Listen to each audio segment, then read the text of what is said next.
오늘 둘레길 오미반강 구간에 걸을 건데요. 오늘은 지금 여름꽃이 많이 피어 있어서 아카시아, 떼죽나무, 노린재나무, 찔레꽃도 많이 피어 있고. 근데 오늘 나무 박사님이 이창수 선생님을 모시고 걸으면서 나무 꽃 향기에 대해서 공부해 보려고 합니다. 우리 지리산 숲해설의 이창수 선생님. 안녕하십니까. 오늘 못난이라고 합니다. 못난이. 네, 못난이 이창수 선생님. 오늘 가면서 많이 질문을 해야 되겠는데 질문자가 아는 게 없어갖고 그게 가능할지 모르겠습니다. 일단은 가시죠. 이제 이렇게 가면은 오미 방향으로 가는 거예요. 둘레길 이제 들어왔어요 여기. 꼴랑 300m구나. 네. 그러니까 이제 이게 콜랐네. 네, 이렇게 해서 이제 가면은 오미 방향.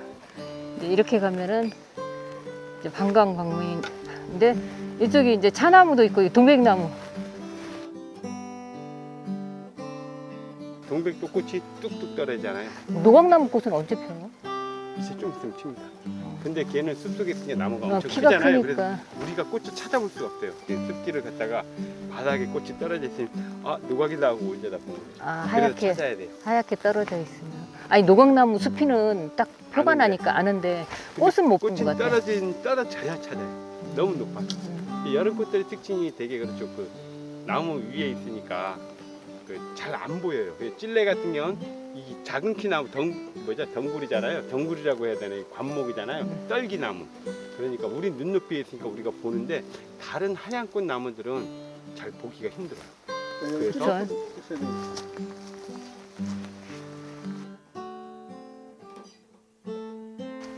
찔레꽃에 아까 슬픈 찔레꽃이라고 했는데 찔레꽃에 뭐 사연이 있나요? 슬픈 사연? 찔레꽃에 대한 노래 아는 거 있죠? 우리 그거 트로트 찔레꽃밖에 모르는데. 찔레꽃 붉게 피는? 네. 그거는 해당화도 가시가 있으니까 찔레꽃이라고 오인에서 나온 거고. 그리고 우리는 나서 찔레꽃이 하얀데 왜 찔레꽃 붉게 피는이라고 했는데 그래서 그렇구나. 해당화가 붉은색이에요. 네, 해당화 해당화를 붉은색인데. 얘기하는 거고 그거 위에 말고 유명한 노래가 엄마를 가는 그래. 그게 있고 또 다른 찔레꽃 노래는 장사이게 찔레꽃 향기는 너무 슬퍼요. 그래서 울었지 목 놓아 울었지 이런 게 있잖아요. 장사익 선생님의 노래. 찔레꽃 향기가 슬픈가요? 근데 되게 향이 좋은데. 근데 그 노래를 들으면서 찔레꽃 향기는 슬프다 그러면 공감이 돼야 안 돼요? 공감이 안 돼요. 안 돼요. 선생님은 안 돼요. 근데 이 시기에 뭐 5월이라서 그런가? 아니면 이 시기에 엄마들이 많이 막 일을 해서 그런가? 선생님은 공감이 돼야 안 돼요. 보릿고개 공감이 아, 찔레꽃 향기가 슬프다라는 게 그냥 왜 그런지 모르지만 공감은 되죠. 그게 싸우면 되지. 대체적으로 공감을 다 합니다. 선생님은 고향이 어디신데요? 산동이요 여기. 근데 어릴 때부터 했는데 부잣집 딸내미라 공감 안 하지. 애기씨 아니 그게 아니라 보릿고개. 찔레꽃은 색깔이 무슨 색이에요? 하얀색. 하얀색. 우리나라는 무슨 민족이라고 그래요? 백이민족. 백이민족. 하얀색이 같죠. 근데 아까 내가 얘기했지만 여름에 피는 이 하얀 꽃은 대체 어디 있어요? 꽃이 피는 게 다 나무 꼭대기에서 피어요. 대체로. 네. 그래서 우리가 찾기가 힘들어요. 근데 얘는 언제나 우리 눈앞에 있어요. 네. 그래서 쉽게 만날 수가 있어요. 그래서 또 밭이나 지금도 여기는 덤불로 있고 얘가 가시가 있잖아요. 그러다 보니까 밭 같은 데서 있으면 항상 골칫거려요. 그래서 우리는 얘를 쳐내려고 하면서 또 항상 기억에 계속 되뇌는 거예요. 있으면 골칫거리니까 피곤하니까. 근데 얘가 그렇게 쳐낸다고 죽습니까? 죽긴 하죠. 다시 또 살아나죠. 어찌 보면 민초들의 삶이랑 좀 비슷하잖아요. 밟아서 뒷밟혀도 한 번 뒤집어 엎고 다시 일어서는. 근데 우리는 어렸을 때 이게 뭐냐면 찔레순. 따먹기로 해요. 네, 찔레순 따먹는. 그거 따먹는 시기가 거의 보릿고개랑 맞죠. 그렇구나. 이게 이렇게 꽃이 피기 전에 순 막 이렇게 새순 올라와가지고. 그거랑 이 꽃잎 따먹는 이 시기가 보릿고개랑 거의 맞물려요. 꽃잎도 그리고 따먹. 그 따십니까? 자꾸 습관적으로. 이파를 왜? 냄새 맡아봤어요. 아니 맛봤어요. 먹었다 그러길래. 왜 뭔 맛이었나? 근데 아무 맛도 안 나는데. 아, 꽃 먹는 아무 게 맛도 아니고 독성이 없으면 먹는 거죠. 먹을 수 있는 거. 아니 이제 순은 먹을 시기는 지났어요. 이제 그 새순이 이렇게 올라오면서 우리 보들 쪽에는 지금 한참 먹을 수 있어요. 보들보들한 거. 근데 여기 이제 다 뻣뻣해가지고. 찔레는 그렇게 잘려도 다시 일어서는 우리 민초들의 삶이라도 되게 비슷해요. 김동인의 시 붉은산 시래 그 단편소설 붉은산 있잖아요. 거기 보면 사기 만주에서 그 맞아 죽으면서 한 얘기가 있잖아요. 선생님 그 흰옷 입은 사람들 붉은 산이 보고 싶어요. 그러면서 숨을 거두잖아요. 그 붉은 산은 민둥산을 얘기했었고 여기가 민둥산인 이유는 그 사람들이 땔감하고 그래 옛날에는 네. 그 민둥산이 많았어. 밥을 해 먹어야 되니까 그 나무를 다 잘라다 보니까 산이 민둥산일 수밖에 또 걸음한다고 다 긁어내니까 뭐 살 수가 없었어요 나무들이. 그래서 붉은색의 그 민둥산이었고 흰옷 입은 사람들은 양반들이 흰옷 입나요? 우리 양반들도 백성은. 있긴 있는데 벼슬아치는 색깔 있는 게 있잖아요. 빨간색, 뭐 파란색 이런 거. 근데 서민들은 다 흰옷이란 말이에요. 그 색깔도 되게 많이 닮았어요. 그러니까. 찔레꽃에 그런 사연이 있구나. 그래서 이 하얀색 주변에서 하얀색 하면 같이 떠오르는 게 그거죠. 그래서 사람들이 먹는 것도 먹는 거지만 우리 민초들의 그 서글픔이랑도 이게 맞물려 돌아가요 얘기가. 그래서 우리가 왜 슬프다라고 왜 슬퍼요 하면 대답은 딱 못하는데 대다수의 많은 사람들은 그거에 그냥 공감을 하고 같이 눈물 흘리기도 해요. 그 노래 들으면서.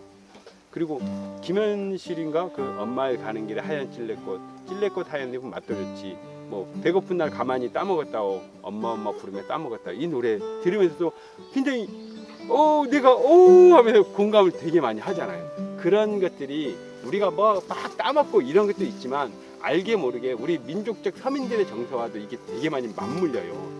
그래서 사람들이 그냥 배고픈 날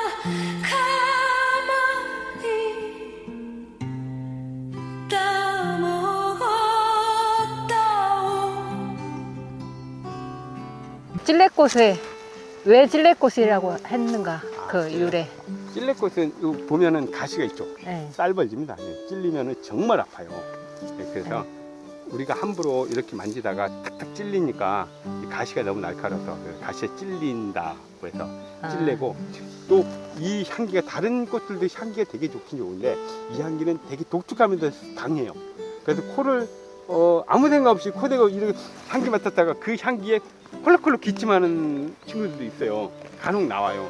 향기가 정말 진해요. 그래서 코를 찌르듯이 향기가 퍼진다고 해가지고 찔레꽃. 향기가 코를 찌른다고 해서 찔레꽃이고 진짜 근데 이렇게 가시가 손을 찌른다고 해서 찔레꽃이라 부르죠. 꽃술에다 대고 진짜 흡입하니까 되게. 젊은이면 기침 콜록콜록 나올 그러게. 정도로 확 들어오죠. 진짜 코를 찔러요. 근데 여기 보면은 이렇게 까맣게 된 거 있고 이렇게 지금 노랗잖아요. 네. 근데 이렇게 까맣게 된 거는 왜 그러지? 수정이 끝나서 그런가? 노란 거는 얘는 수정이 아니라 이건 수꽃이에요. 이거 수꽃이니까 수꽃이. 수정하는 얘가 꽃가루 있죠. 꽃가루가 이렇게 아직 날아가지 않고 이렇게 터져 있는 이제 날아가려고 곤충이 오면 붙어서 옮겨가려고 할 때는 노란색이고 이게 다 날아가 버렸어요. 그래서 사라졌을 때는 까만. 그 꽃밥 통만 남아 있는 거죠. 아. 꽃밥 통이 이렇게 검은색으로 보여요. 그렇구나. 꽃가루가 들어있던 통. 보통 이렇게 숲을 갔다 보면 먹어도 돼? 이거 먹어도 돼요? 먹어도 돼요? 그런 얘기를 많이 하잖아요. 버섯 나왔다 그래도 저 버섯 먹을 수 있어요? 뭐 나물 이거 무슨 나물이에요? 하면 이거 먹을 수 있어요? 항상 이런 얘기를 하잖아요. 먹을 수 있죠 당연히. 먹을 수 있는데 그 먹고 하늘 날아갈 수도 있고 독이 아무렇지도 않게 있나? 건강해질 수도 있고 당연히 먹을 수 있는데 그 모든 식물들 버섯을 비롯한 모든 식물들은 독을 품어요. 원래 기본적으로 이 독은 남을 공격하기 위해서 하는 것이 아니라 자신을 지키기 위해서 만든단 말이에요.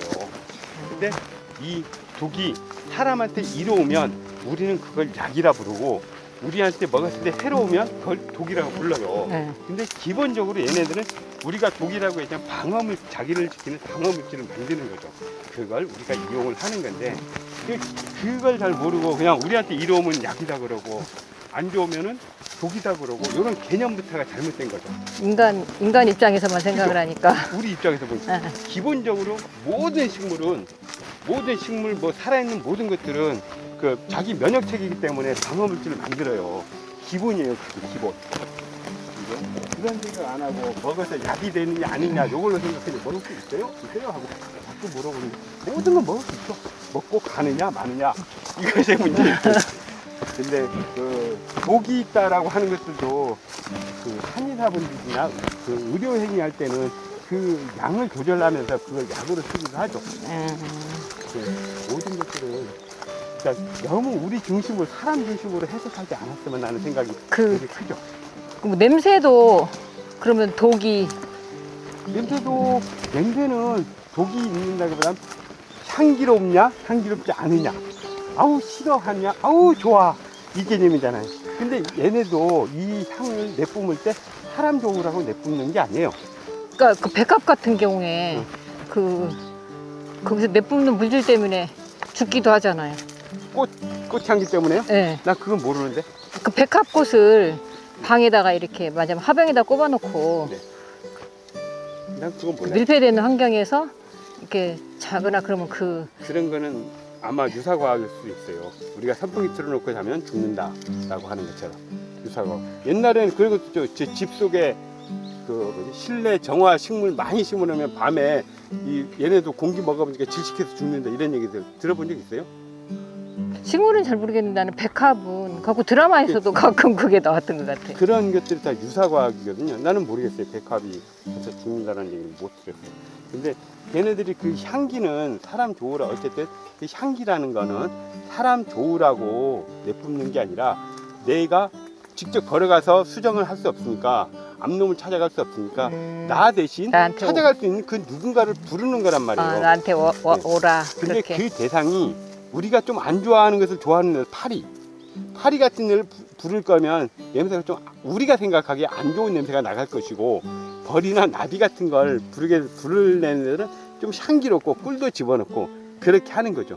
이게 우리 맡을 때 향기 좋으라고 남한테 싫으라고 이런 식으로 내뿜는 게 아니라 기본적으로는 자신들의 번식 행위에서 가장 최적한 애들이랑 공생하는 그 관계에서 나온 것이지, 그래서 그걸 우리가 이용하는 거죠. 이게 향기롭다 아니다 꺾고자 할 때도 향 맡으면서 이런 건 하고 안 하고, 뭐 그런 개념으로 아까 말했듯이 그 식물이 내뿜는 그런 유독물질이라고 하는 그 약이 되느냐 독이 되느냐 하는 것도 마찬가지예요.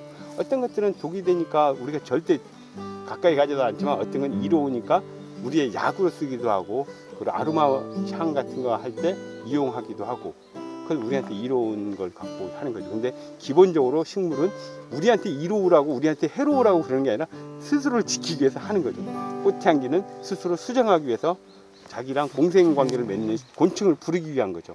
이게 그래 가장 기본 개념인데, 그런 생각을 잘 안 하고 냄새가 좋다 싫다 이걸로 하고 저 꽃 싫어 이렇게 하고, 먹으면 독이 된다 아닌다로 저건 나쁜 놈 같아 우리를 해치려고 하는 것 같아 이런 식의 개념으로 자꾸 접근을 하죠. 그러면은 우리가 자꾸 이분법적으로 동식물들을 구분하게 되는 거죠. 이건 가장 우리가 지양해야 될 부분도 있죠.